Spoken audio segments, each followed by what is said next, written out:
Substances can cause environment pollution, तो उसमें लिखोगे आप when left in open space biodegradable substances become source of disease spread as many bacteria, mosquito can grow there. पहला point क्या है, जब biodegradable substance को इन्वायरमेंट में छोड़ते हैं दोस्तों, तो वहाँ बहुत सारे बैक्टीरिया, मॉस्किटो आके ग्रो करते हैं और वो बीमारियां फैलाते हैं। इस तरीके से पोल्यूशन भी इन्वायरमेंट में हो जाता है।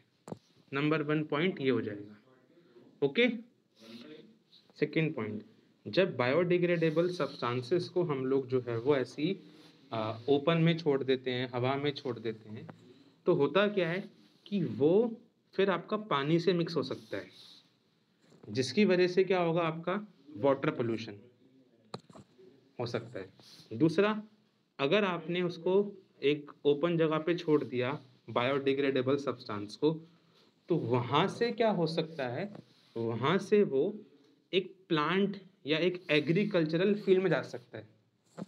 जैसे एक तो मैंने आपको बताया कि भाई आपने क्या किया, एक इस जगह पे सपोज करो आपने बहुत सारा बायोडिग्रेडेबल सब्सटेंस छोड़ दिया।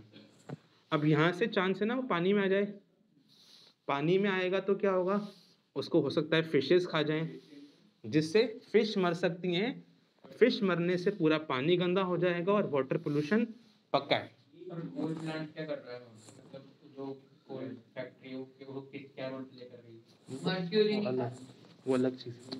ठीक है, तो एक तो ये था कि जब हम बायोडिग्रेडेबल सब्सटेंस को छोड़ देते हैं तो वो पानी से मिक्स हो सकता है, जिससे पानी में पोल्यूशन डेफिनेटली हो जाता है।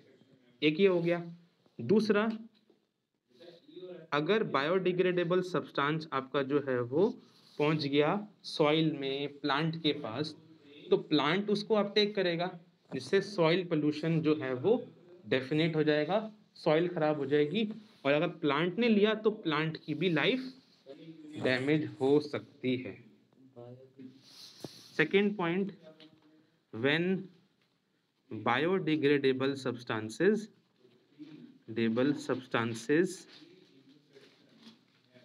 mix with water,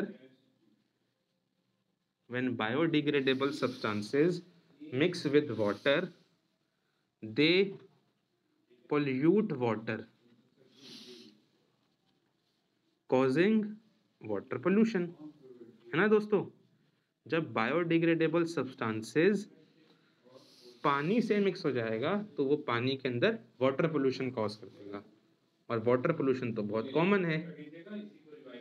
third point, जिस तरीके से ये बायोडिग्रेडेबल सब्सटेंस पोल्यूशन कॉज कर सकता है वो क्या है, जब बायोडिग्रेडेबल सब्सटेंस लैंड में या सॉइल में मिक्स हो जाएगा तो लैंड और सॉइल के अंदर वो पोल्यूशन कॉज कर सकता है ना।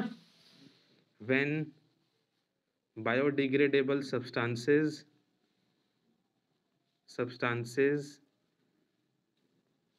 mix with water,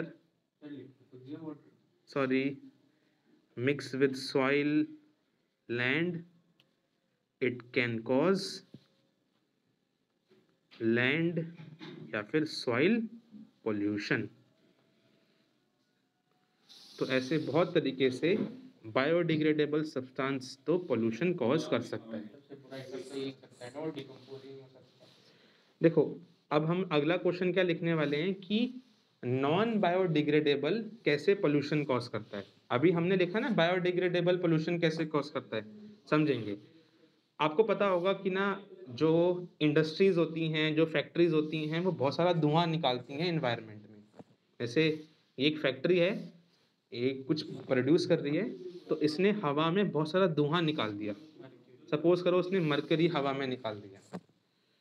अब ये मरकरी सपोज करो बारिश के साथ मिक्स हो गया, वाटर के साथ मिक्स हो गया, रेन के साथ मिक्स हो गया, तो ये क्या करेगा, आपका